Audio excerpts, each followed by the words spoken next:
FreeBSD reviews, tutorials and gaming.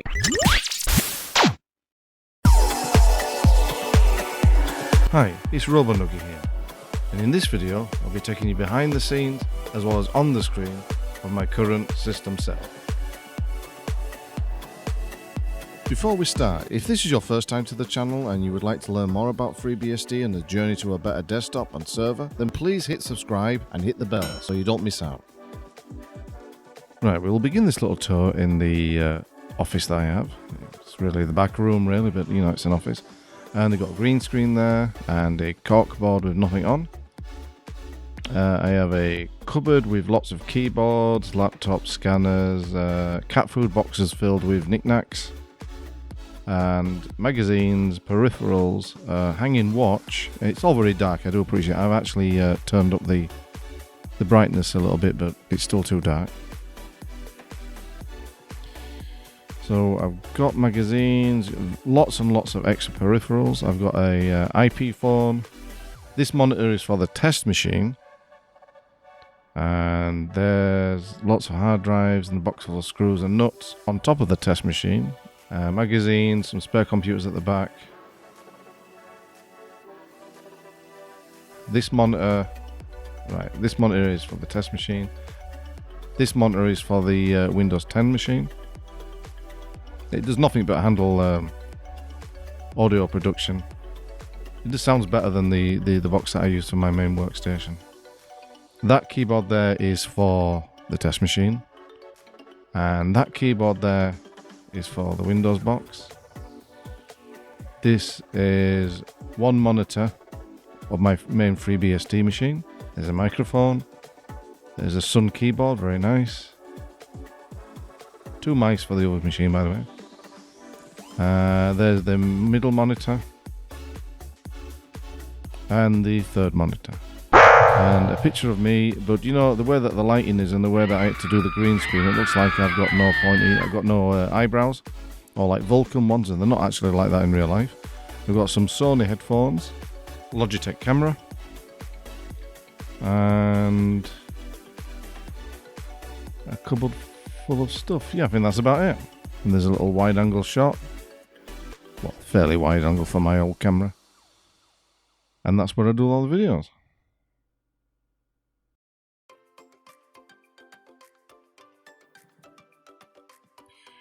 Right, I'll just minimize that. Okay, here's the desktop that I use on a daily basis. You can see it's at three monitors joining together to make one large desktop, but I'd treat each particular monitor as a separate desktop in its own right, in a way. I'll show you what I mean. I open up the terminal, the console, and I'll just drag that across there. And then I'll open up the screenshot tool and I'll move it across there. Say, for instance, that could have been anything, could be an office application. And say, for instance, oh, I don't know, OBS. I'll move it to that one. So for each one, I treat it as a separate thing. It lets for editing videos a lot easier if I can have a preview screen on one monitor dedicated to that. So, right. A quick rundown of what's available. At the top there is like a status bar. I modelled this, by the way, on the look of a combination of OS 2 and also Amiga OS 4.1.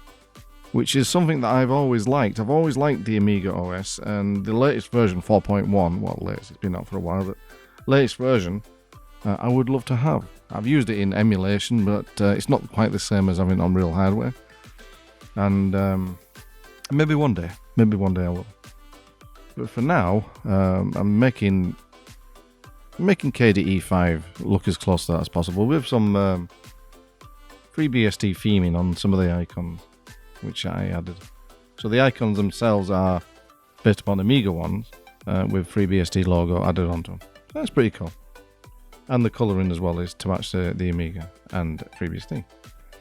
Right, so on the desktop I've got a picture of yours truly, which is a horrible picture. And a GhostBSD ISO, which I've just been recently reviewing. I've got a RAM disk. Now, I'll explain why I use a RAM disk. It makes sense to me. You've got a home folder, hard drive storage, network file storage, which is essentially just a backup of that. But also it lets me transfer files from each one of the other machines to this central one, and then I can just access them on this machine and drag it over. HPTC, so Home Theater PC videos, and projects folder. So if we go RAM disk, why do I have a RAM disk? Well, I set up the RAM disk in order to speed things up, because this is not the fastest machine really, and it uses still hard drives rather than SSD, although if I ever need to reinstall, which I really don't want to, but if I need to, which I probably might on the FreeBSD 13 release, I might do it then. I'll put some in SSDs in, but for the moment it's running on older spinning disks. So to try and speed things up, I have a large amount of memory on this computer, 32 gigabytes. It's only DDR3 and an FX 8350, so there's 8 cores. But the hard drive aspect is the thing that slows it down. But sometimes it can be noticeable if I'm transferring files or I'm rendering it. It's just, So anyway, I set up a RAM disk to use some of the memory, because the most I ever use really is about 16 gigabytes. So I've just allocated at the moment 4 gigabytes to the RAM disk. I might double that later. So at the moment I'm using 2.87. Yeah, 2.87 gigabytes of memory. I've got some. I've got some programs open running, and they consume a little bit. But I'll show you this. Click on the RAM disk.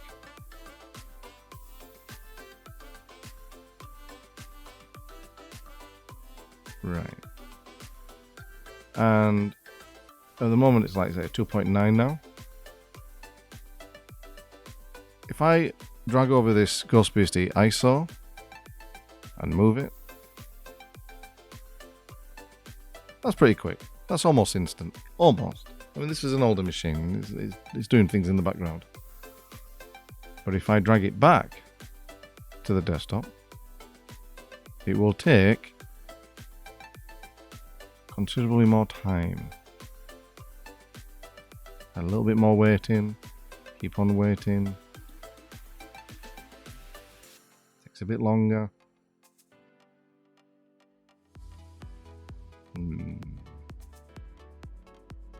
It's a little bit slower than the RAM disk. And also, when I'm rendering as well, I've got a nice UPS going, so I'm not going to lose my power. But say for instance I'm rendering, I'll render to the RAM disk because it actually renders a little bit quicker. So it's just shaving little bits of time off here and there. So anyway, that's enough about RAM disks. I'll give you the rest of them. We've got home folder, hard drive storage, NFS storage, my home theater PC video section, and projects, which surprisingly has got all the current stuff I'm doing or have done.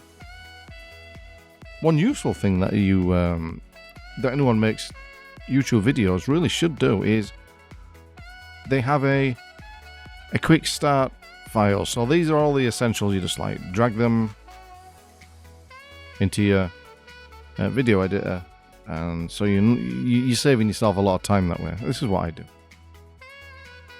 And that's it for all the icons. Oh, at the bottom they got the main menu, which takes you to the quick, and you've got development, which is a whole host of things which I use. Chromium apps, and I never use Chromium apps. I don't know what's on there. Education, I've only got these. Oh no, in it. Languages, mathematics, miscellaneous. I love miscellaneous. Science, and then games. I've got a few games on here now. My Spectrum emulator. Got arcade games. I even got that many on there. And I've got lots of games, rest of them. Graphics. Quite a few graphics programs I've got. the internet. This is internet applications and multimedia.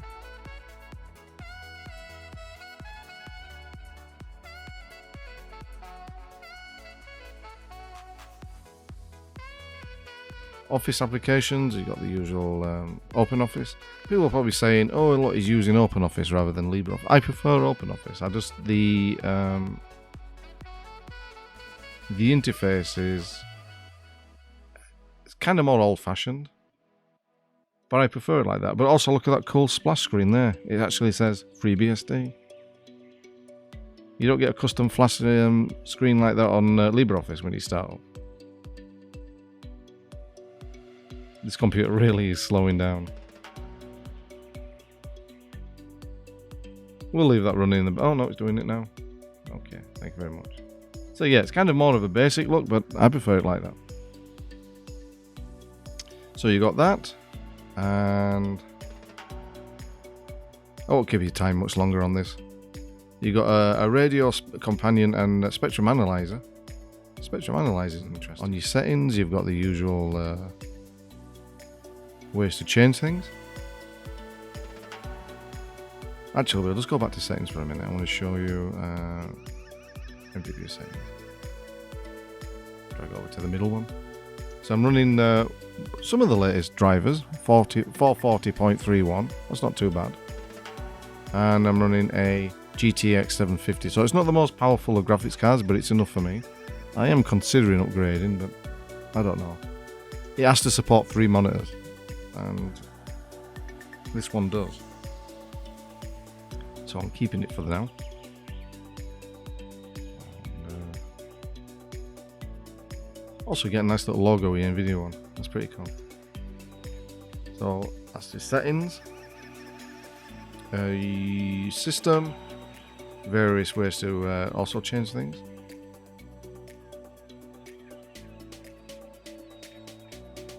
Utilities. I've got quite a few various utilities in there. And Wine. Now, Wine is something I'm playing around with. Jitsi, Steam, and trying to get Arc to work. It's a nice little bit of Star Trek Online, actually. I had it going a few years back, but then they changed the loader, and I couldn't get it working again, so I'll try that. Lost and Found and Help Center. So that's the main menu that way, and on the actual panel, which is more easily accessible, quicker. Chrome or Chromium.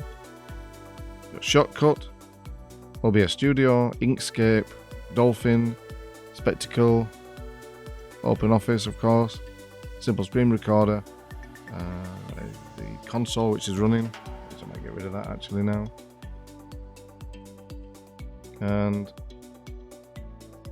a nice little video on somebody opening a Checkmate 1500 case for the Amiga. It's a great channel, by the way. This really is a fantastic channel. Pixel Vixen does some great art using the Amiga. She actually uses a proper Amiga, not an emulator, an actual proper Amiga. It's really good. Anyway, it's all very interesting. Check that channel out if you can. It's really good. And we've got Shortcut, which at the moment I'm actually doing this. This is really strange because I'm doing the video to this right now, so it's really odd because I'm recording the video to be used in the video about this recording, which is very meta. And that's it. Got the movable windows, of course.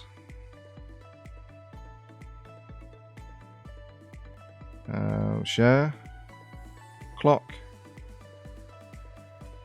and notifications. No, I think that's the weather thing I haven't configured.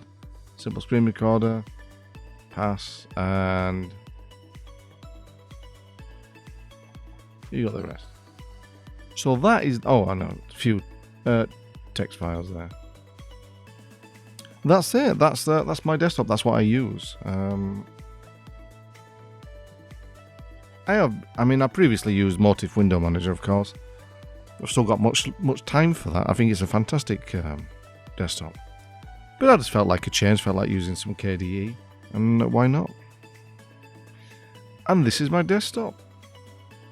It's not fantastic. I mean, I'm not going to win any awards for having the latest equipment, and this old computer down there is a little bit slow sometimes. The hard drives are the bottleneck part, I think. But it allows me to get work done. I have the 3 monitor setup for me is essential. I can't imagine just going back to 2 monitors. Having 1 monitor that's dedicated to... well, I'll show you. Having 1 monitor that's dedicated... Well, let's drag that over there. And it sometimes is a bit laggy when we're using Shortcut. But what you need to do, which I found is helpful, if I just click on full screen, it speeds things up.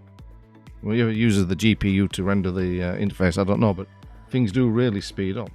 And if I go down to settings, use external monitor, and I change it over to even one of these. So let's try this one. And now you see on that monitor now becomes the editing window. And that leaves the middle one open if I need to do some research or I'm recording something, anything. So for me, this setup is, I wouldn't want to go back to just 2 monitors or even really 1 monitor. I couldn't do it. I just couldn't do it now. So that's it. This is the setup that I use. I have the Windows machine to do the audio. I know some people are going to go, why don't you use FreeBSD? Look, this is an old PC. Well, relatively old. And when I built it, I was using it for different purposes. And now it's the... initially it was going to be a gaming PC, but then I changed it to an old, this general workstation that I use. But unfortunately, it has a sound problem where there is a constant buzz, and I looked into everything, whether or not it's vibration from the power supply or anything like that, and it just won't go away. So really, for clear audio, which I think is really quite essential for people doing YouTube videos. I mean, a trial and error from my part. I mean, there was a time when it was either too low or too hissy, but you learn to sort of like tweak it over time. But that was intolerably, buzzy, so I couldn't use it. So I repurposed an old HP XW6400, I think it is. It's got 16 gigabytes of RAM in it, ECC. So it's the machine I used to use as a desktop. And I've got attached to it a AverMedia LGP Lite, which is like a screen catcher box. That connects into the Windows PC, which then connects into the FreeBSD test machine. The audio is into a Behringer UM2. Nice little audio box. It's an XLR mic, and that also goes into the Windows machine. And that does work in FreeBSD and in Linux, but again I get the audio noise. So for me, it's not ideal, and I really wish that the capture card itself would work in FreeBSD, but it doesn't. And as soon as I paid about £60 for that, I'm not just going to ditch it and get another one. It'll have to do. So for me, Windows 10 is a necessary evil. I don't mind using it. I've got no hatred towards Windows 10. You'll get a lot of Linux people who, no, I'm not having Windows. You have to be pragmatic. So I've got Windows 10 on the network. It doesn't access the internet. It's been firewalled off. Its main purpose is to record sound and capture the video from the test machine, in which case, and then I transfer it over to the network file server, and then I can just drag that into the main FreeBSD box. And that's about as far as it goes. It's a good setup. I'm quite happy with it, actually. Apart from the computer which I built myself, all of this is second-hand equipment. Oh, the microphone's new. The capture card's new. But the monitors, the keyboards, the computers, apart from the one that I built, so second-hand. Or used, as they say. And you know, there's a certain element of prudence to that, because if anything breaks, because they are really cheap, you can buy monitors like I use on eBay for next to nothing, about £20, which is what, $20 odd. And it's no big deal. But if you invested in a nice big expensive monitor and that had gone, I'd be devastated, because I hate replacing things with similar things, and I can't do with that. You know, if you're going to replace something, then upgrade, but don't just replace it with like and like. Just what a waste of money that is. Anyway, that's enough rambling. This is an unusual video. I usually do tutorials or I'll do reviews, but I thought I'd do something different for this one, and now you know what I look like. I won't be doing any more videos of myself, and I hope you enjoyed looking round briefly behind the scenes and also on the desktop.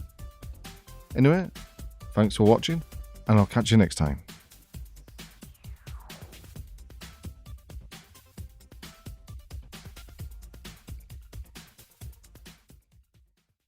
If you want to see more videos like this, then hit that like button. And to make sure you don't miss out, please consider subscribing, as this really helps me help you.